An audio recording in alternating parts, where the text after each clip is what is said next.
नाम सुनते तो हमारे दिमाग में 10 शेर, सीता हरण और बुराई का प्रतीक आता है। पर क्या आप जानते हैं कि ये लंकापति केवल एक खलनायक नहीं था, वो एक ऐसा महाविद्वान था जिसके ज्ञान का लोहा स्वयं देवता भी मानते थे। आज हम रावण के जीवन के 5 ऐसे पहलुओं पर बात करेंगे जो रामायण की किताबों में अक्सर छू जाते हैं। रावण भगवान शिव का परम भक्त था, जिसने उन्हें प्रश्न करने के लिए अपना सिर तक काटने की कोशिश की थी। उसने ही शिव तांडव स्तोत्र की रचना की थी, जिसे संस्कृत के सबसे शक्तिशाली भजनों में से एक माना जाता है। वो एक कसल वीणा वादक था। यही कारण है कि उसके एक सिर के मुकुट पर वीणा का चिन्ह दिखता है, जो उसके कला प्रेम को दर्शाता है। रावण केवल युद्ध ही नहीं, आयुर्वेद का भी बड़ा ज्ञाता था। उसने अर्क प्रकाश और कुमार तंत्र जैसे ग्रंथ लिखे, जो आज भी भारतीय चिकित्सा पद्धति के लिए महत्वपूर्ण शोध माने जाते हैं।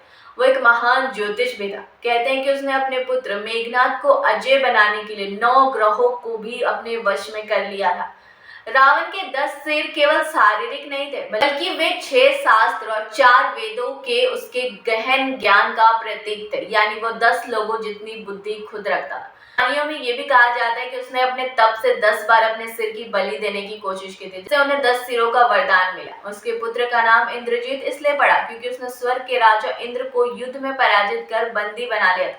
ये इसकी सैन्य शक्ति और पराक्रम का सबसे बड़ा उदाहरण है। युद्ध के मैदान में जब रावण अपनी अंतिम सांसें ले रहा था, तब भगवान राम ने लक्ष्मण को उसके पास भेजा और कहा कि दुनिया में नीति, राजनीति और ज्ञान का इतना बड़ा ज्ञाता दूसरा कोई नहीं है। राम चाहते थे कि लक्ष्मण रावण से शासन, राजनीति के अंतिम पाठ सीख ले। यानी राम ने भी रावण को एक महान शिक्षक का दर्श दिया था। रावण बुराई का प्रतीक हो सकता है, लेकिन उसके ज्ञान और भक्ति को अनदेखा नहीं किया जा सकता। वह विद्वता, संगीत और भक्ति का एक ऐसा मेल था जो अहंकार के कारण नष्ट हो गया।